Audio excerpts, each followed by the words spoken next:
தமிழடியான் சொந்தங்கள் அனைவருக்கும் வணக்கம். ஜூன் மாதம் 19ஆம் தேதி 2025ஆம் ஆண்டு வியாழக்கிழமை.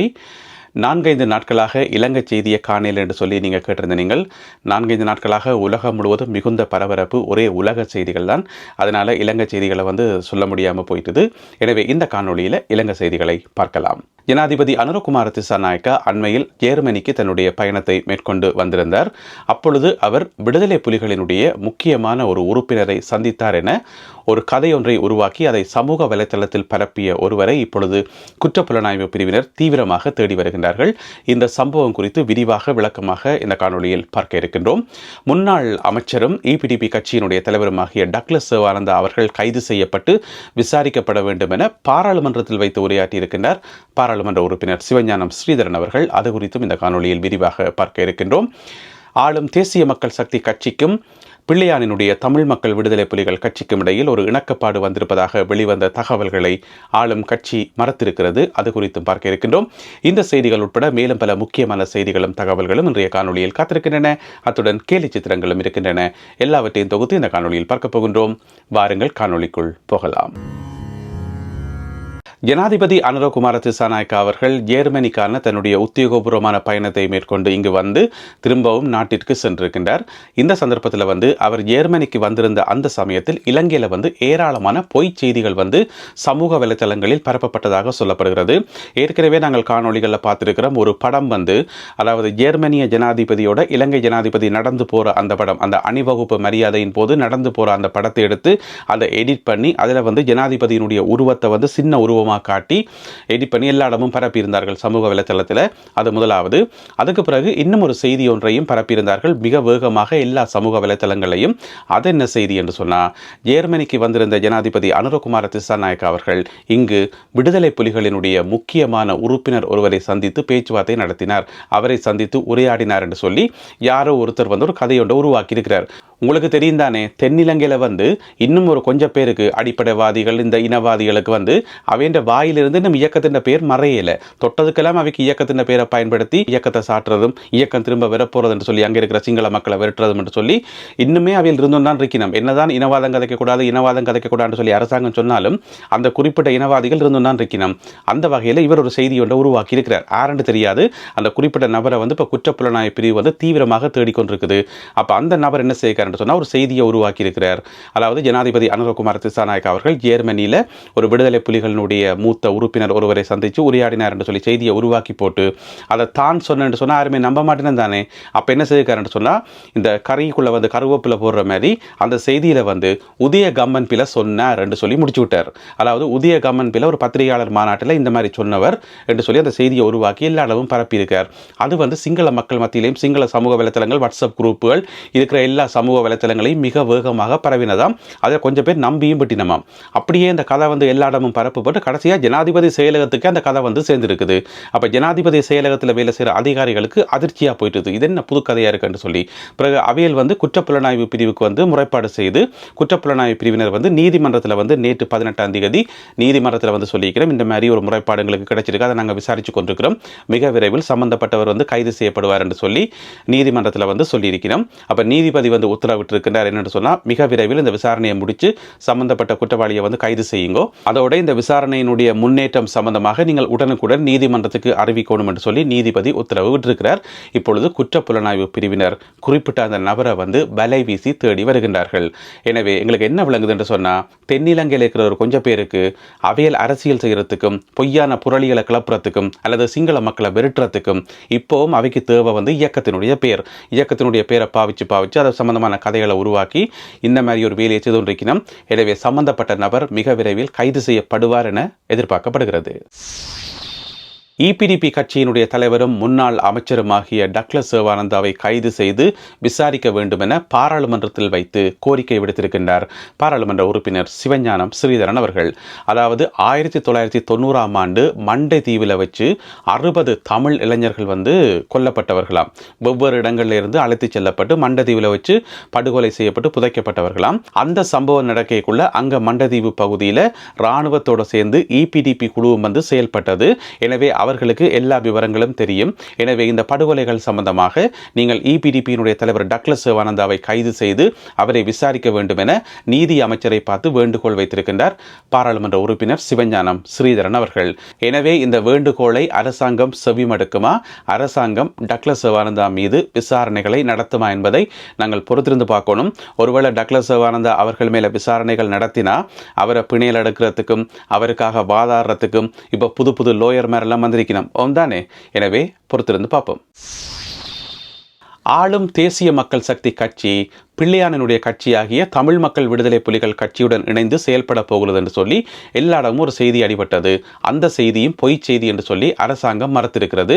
அரசாங்கத்தின் சார்பாக அமைச்சர் ராமலிங்கம் சந்திரசேகர் அவர்கள் இந்த செய்தியை மறுத்திருக்கின்றார்.